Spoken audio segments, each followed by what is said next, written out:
Hello, this is Doug. I am doing a mini lesson about tree diagrams, and I'm also going to try using a table to answer one of the questions. I have two examples. The first one is about these meal choices, and then the second one will be about this choices you would make when renting a vehicle, for instance. So for now, we will ignore the vehicle stuff and we are using this meal choice stuff. I need a table. I'm going to use a table to answer it, and then I'm going to do it again using a tree diagram. So my table, I'm quickly going to put together a table, divide it into three sections, divide it like this, and that quickly I have a table with cells that will work for me to answer the question. I'm going to give it a title, which is going to be meal choices. Okay, let's get into it. At this particular restaurant, for our main dish, we are choosing between pasta and salad. So I'm going to put those in here. Pasta on the top half and salad on the bottom half.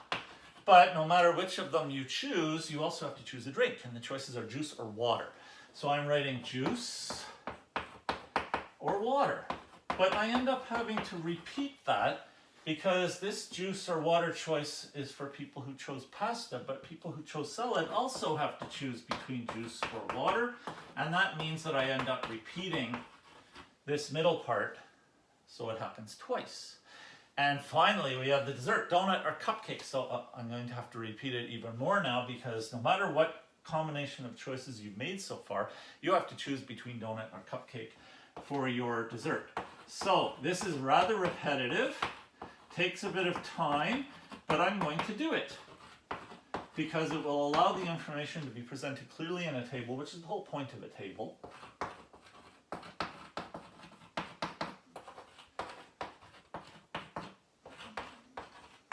Almost there.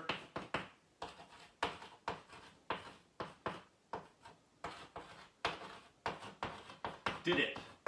Okay, so we have, how many different choices of meals do we have? One way of answering that question is to just count all of these choices at the end. There are 8 different pathways through this to result in your combination for your meal. 1, 2, 3, 4, 5, 6, 7, 8. So there are 8 possible choices. That's one way of answering the question. Now I'm going to answer the same question using a tree diagram. Normally with a question like this, I want to use a tree diagram. The reason I'm using a table is because I saw a question students were being asked, but I couldn't see the answer.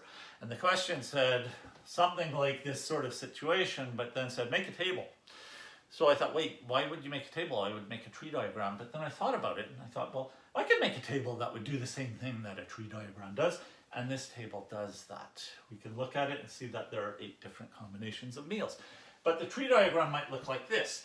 And tree diagram might be faster and more efficient because I'm just putting a P and an S for my pasta or salad, and I'm starting trees, and I'm choosing to make my branches go downwards. I could do it to the right if I want. You have a lot of flexibility when you make a tree diagram. Now that I have pasta and salad represented, juice or water have to be shown, and this is how we show those in a tree diagram. We show branches going away from the pasta or the salad, and we put juice or water at the end of the branches. Now we see all of the choices that are available so far, but we still have to add our desserts. So we do it again. All the branches we're going to need, and we have donut or cupcake. Again, it's repetitive. And again, I can answer that question, how many different combos were there? 8. 1, 2, 3, 4, 5, 6, 7, 8. I can count the ends of all the branches. That means there are 8 different pathways through these branches. The other way of seeing how many choices there were, how many different combos, the 8, was to say, well, for main we had 2 choices, for drink we had 2 choices, for dessert we had 2 choices, and 2 times 2 times 2 equals 8. Very useful. Now, we look at this other situation. I'm going to do that next, but when I do the vehicle choices, I'm not going to do a table. I'm just going to erase this table and I'm going to do a tree diagram for the vehicle choices because I think the tree diagram is more efficient. But a student who wanted to use a table to answer it would be able to successfully answer it. Okay, are there going to be 8 choices? I already know that's not going to happen, because here we're only choosing between car or truck, and there are 2 of those, but then we're choosing color, and there are 3. We're not doing a third choice. There's no dessert with the trucks, you could say that, but I can answer the question right away. How many different combos are there? Well, if there are 2 choices between car or truck, and I'm multiplying that by 3 choices of colors, I have 2 times 3, therefore there are 6 combinations that are going to happen. I haven't even started drawing my tree diagram, and I can see that. Okay, tree diagram. I'll do this one with the branches going to the right. So I'm putting a C for car and a T for truck. And then I am branching from the C for car, I'm branching 3 times to show the 3 colors. Red, blue, green. And for the truck, I'm doing the same thing.